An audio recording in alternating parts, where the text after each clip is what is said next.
तो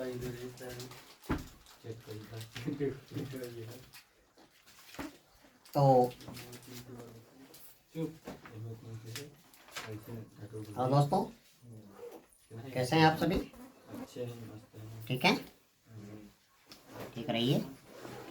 और पिछले वीडियो लेक्चर में हम लोग इलेक्ट्रिक फ्लक्स, विद्युत फ्लक्स निकालना सीखे थे, जिसमें विद्युत फ्लक्स क्या बताया था, किसी आवेश के चारों ओर जो विद्युत क्षेत्र होता है, और विद्युत क्षेत्र क्या है, समरूप है, सतत वितरण है आवेश के कारण, सतत वितरण के कारण। तो जो विद्युत फ्लक्स होता है विद्युत क्षेत्र की तीव्रता के पृष्ठीय समाकलन के बराबर होता है, जिसको हम फाई ई इक्वल क्या दिखाए थे, integral E vector dot DS vector, और ये हमारा आया था क्या, ई एस कास थीटा आया था। यहाँ पे थीटा क्या था, क्षेत्रफल सदिश और विद्युत क्षेत्र की तीव्रता की दिशा के बीच का क्या था, कोण था। ठीक है, और क्षेत्रफल सदिश हमने क्या देखा था कि किसी पृष्ठ के लंबवत, ठीक है, बाहर की तरफ निकलने वाला सदिश, जिसमें इस वेक्टर के माप जो होगी क्या दिखाएगा, उसकी क्षेत्रफल की एरिया दिखाएगा। और हमने निकाला था क्या करते हैं, अगर 20 वर्ग मीटर ले रहा है तो आप क्या करोगे, एक पैमाना मान लोगे कि 5 वर्ग सेंटीमीटर बराबर कितना मान लो आप, 1 सेंटीमीटर मान लो। तो एरिया अगर 20 वर्ग सेंटीमीटर है तो क्षेत्रफल सदिश की लंबाई कितनी हो जाएगी, 4 सेंटीमीटर हो जाएगी। और दिशा क्या हो जाएगी, उसके पृष्ठ के क्या, पृष्ठ अगर ये है तो ये क्या करेगा, बाहर निकलेगा। अगर पृष्ठ ऊपर है तो इससे क्या करेगा, नीचे की तरफ। अगर आप यहाँ से इस पृष्ठ पे ले रहे हो तो क्या हो जाएगा, ये बाहर की तरफ। तो क्षेत्रफल सदिश की दिशा होगी। और दूसरा क्या, उस पृष्ठ पे विद्युत क्षेत्र की दिशा क्या है। अगर क्षेत्रफल सदिश की दिशा और विद्युत क्षेत्र की दिशा दोनों एक है तो cos थीटा की वैल्यू कितना हो जाएगा, 0 हो जाएगा। ठीक है, और यदि क्षेत्रफल सदिश और विद्युत क्षेत्र की दिशा एक दूसरे के क्या हो, लंबवत हो, तो थीटा कितना, 90 एम। कभी कभी क्या होता है, विद्युत क्षेत्र की दिशा और क्षेत्रफल सदिश की दिशा एक दूसरे के क्या हो जाती है, अपोजिट हो जाती है। थीटा कितना, 180 एम।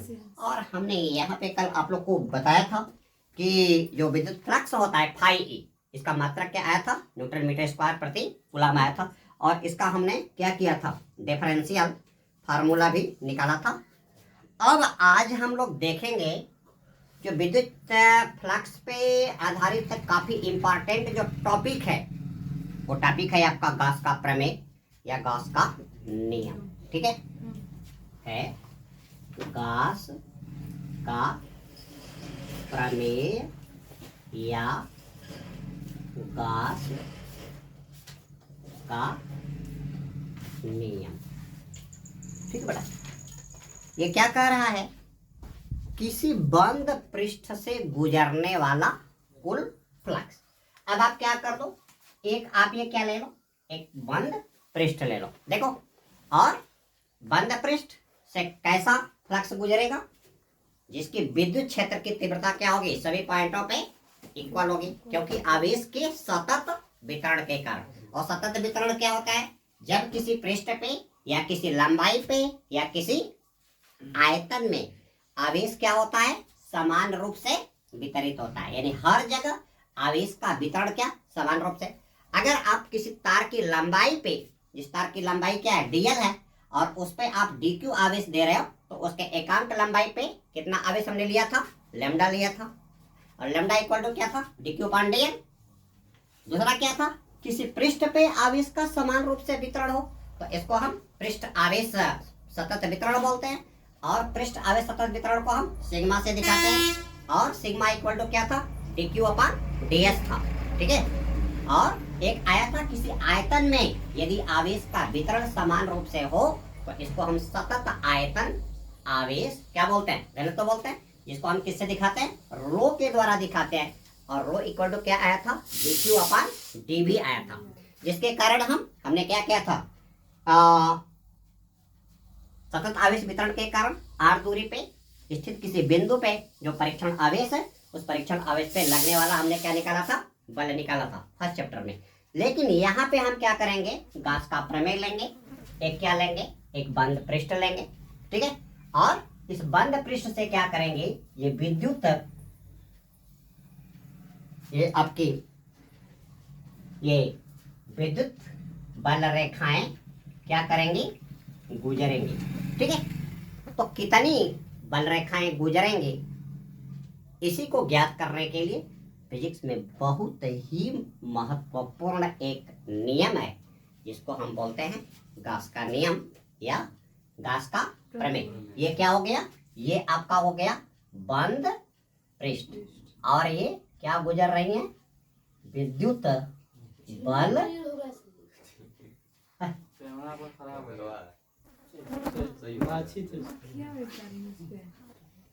विद्युत बल रेखाएं।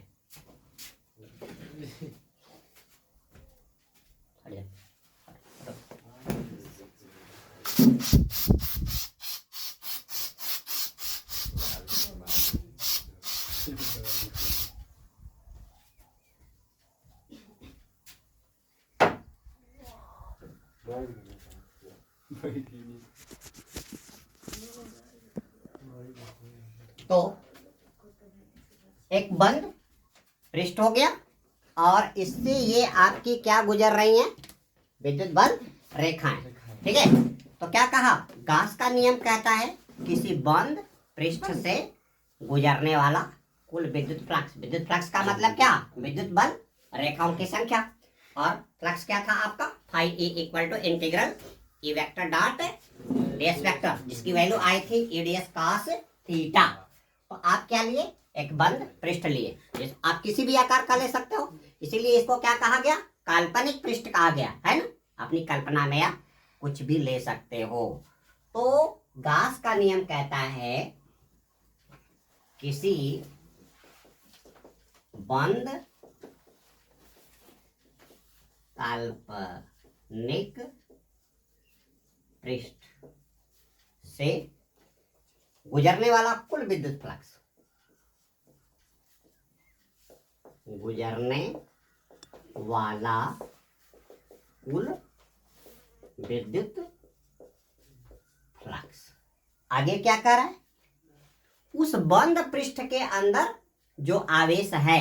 ठीक है, अब इसके अंदर कितना आवेश ले लो, आप आवेश ले लो क्यू। ठीक है, तो क्या कहा, किसी बंद काल्पनिक पृष्ठ से गुजरने वाला कुल विद्युत फ्लक्स उस बंद पृष्ठ से घिरे हुए आवेश Q का 1/एप्सिलॉन नॉट गुना होता है। ठीक है, ये बात कहा। तो अब आपका फ्लक्स कितना है बेटा, फाई ई, और फाई ई क्या कहा, इस बंद पृष्ठ के अंदर जितना आवेश है। ठीक है, कितना आवेश है इसके अंदर, Q। हम बाहर के आवेश को नहीं लेंगे, जो उसके अंदर है। जैसे इस घर में कितने लोग बैठे हो, 1 2 3 4 5 6 7 लोग। तो अब इसके अंदर 7, तो हम इस कमरे के अंदर कुल लोगों की संख्या 7। अगर कोई व्यक्ति वहां बैठा हो और हम कहें कि इस कमरे के अंदर कितने लोग हैं, तो उसको नहीं गिनेंगे, किसको गिनेंगे, जो इस कमरे में है। तो इसी तरह से आवेश जो बंद काल्पनिक पृष्ठ के अंदर है, उसी को हम क्या करेंगे, कैलकुलेट करेंगे। तो क्या कहा गास का प्रमेय, किसी बंद काल्पनिक पृष्ठ से गुजरने वाला कुल विद्युत फ्लक्स उस बंद पृष्ठ से घिरे हुए आवेश Q का क्या होता है, 1/एप्सिलॉन नॉट गुना होता है। तो फ्लक्स क्या है, फाई ई, और फाई ई इक्वल क्या हो गया, Q इंटू 1/एप्सिलॉन नॉट, यानी क्या हो गया, Q अपॉन एप्सिलॉन नॉट। और इससे पहले हमने फ्लक्स क्या निकाला है, फ्लक्स निकाला था phi E equal surface integral E vector dot DS vector, और इक्वल ये क्या आ गया, ये आ गया Q अपॉन एप्सिलॉन नॉट आ गया। इसको आप और यदि चर्चा में बढ़ाओ तो phi E equal surface integral E vector dot DS vector equal to E S cos theta, और ये इक्वल क्या हो गया, Q अपॉन एप्सिलॉन नॉट। अगर ये समान लंबाई पे फैला हो तो कुल आवेश कितना हो जाएगा, Q इक्वल टू क्या, लैम्डा डीएल हो जाएगा। किसी पृष्ठ पे होगा तो सिग्मा डीएस होगा, और किसी आयतन में होगा तो क्या होगा, रो डीबी हो जाएगा।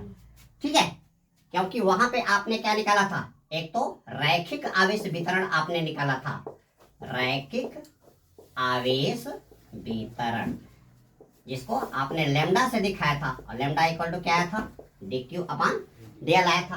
पृष्ठ आवेश वितरण को आपने किससे दिखाया था, सिग्मा से दिखाया था, और सिग्मा क्या आया था, dq अपॉन ds आया था। और एक आपने आयतन आवेश घनत्व निकाला था जो आपका आया था dq अपॉन dv।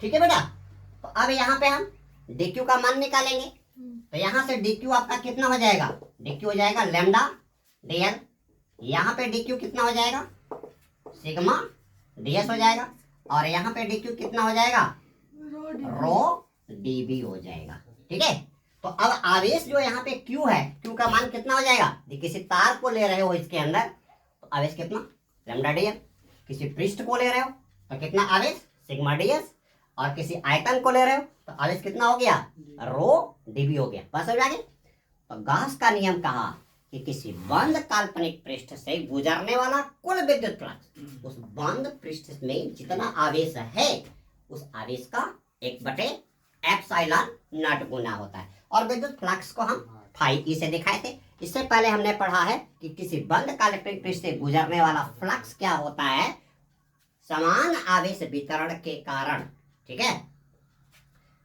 क्या होगा, विद्युत क्षेत्र की तीव्रता के रेखीय समाकल के बराबर होगा, यानी phi E equal surface integral A vector dot ds vector that is equal to es cos theta, यानी phi E equal surface integral A ds that is equal to es cos theta, and phi E equal surface integral e vector dot ds vector equal to es cos theta that is equal to q upon epsilon not.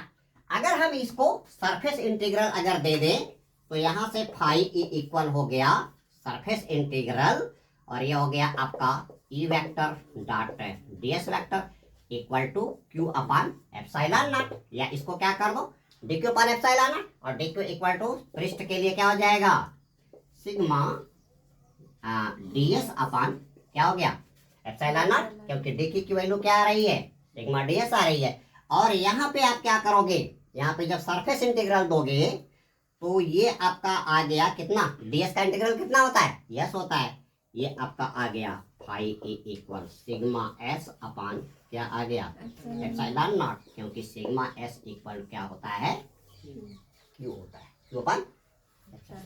This is the mathematical representation of Gauss theorem. और Gauss theorem क्या कहा, the electric flux passing through any imaginary closed surface area is 1 upon epsilon naught times to the total charge inflow inside that imaginary surface। यानी किसी बंद काल्पनिक पृष्ठ से जितना आवेश घिरा है उस आवेश का 1/ε0 गुना क्या होता है, विद्युत फ्लक्स की मात्रा होती है। ठीक है, और ε0 तो आप जानते ही हो, निर्वात की विद्युतशीलता होती है, परमिटिविटी ऑफ फ्री स्पेस, जिसकी वैल्यू होती है 8.85 × 10⁻12 कूलम स्क्वायर प्रति न्यूटन मीटर स्क्वायर। तो दोस्तों आपको अगले वीडियो लिंक में हम गॉस के थ्योरम को किस तरह से ये प्राप्त किया गया उसका डेरिवेशन दिखाएंगे। ठीक है, तो आप हमारे अगले वीडियो लिंक की बेसब्री से इंतजार कीजिए। बड़ा मजा आएगा फिजिक्स पढ़ने में, क्योंकि आप किसके साथ पढ़ रहे हो, डॉक्टर निरंकारी के साथ फिजिक्स पढ़ रहे हो, और निश्चित तौर पे आपको फिजिक्स की दुनिया में एक तहलका मचा देने वाला वीडियो रिलीज होने जा रहा है। तो आप मेरे साथ जुड़े रहिए और बेसब्री से मेरे अगले वीडियो लिंक की प्रतीक्षा कीजिए। धन्यवाद।